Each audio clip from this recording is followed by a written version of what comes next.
hun har sa på min ompui min chel reng thi min tha tham phal lo lal pan en kin hian min ma ngai zia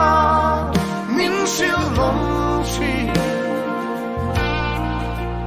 hun har sa po tok thin ma ila rem rua dril ro pui zia an puang thi hun thim ber pon ado pa chua lal pa acha ti kan fia non le chi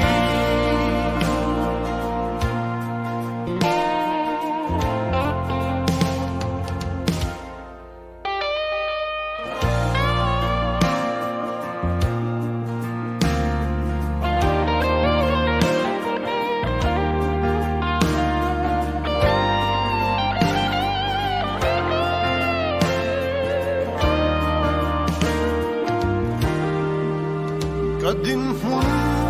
ka ngai tua in van duai bi ka in siai dam po kha le lo na le nun be dong na ru lai pon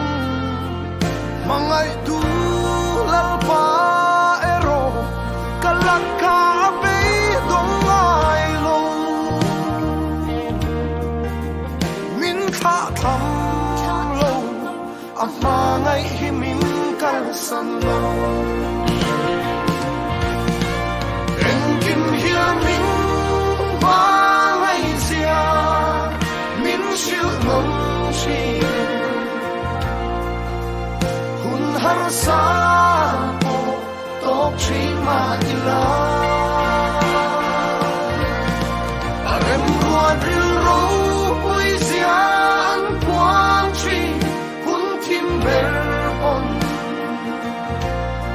ado pa chua lal pa acha ti kan fia non le chi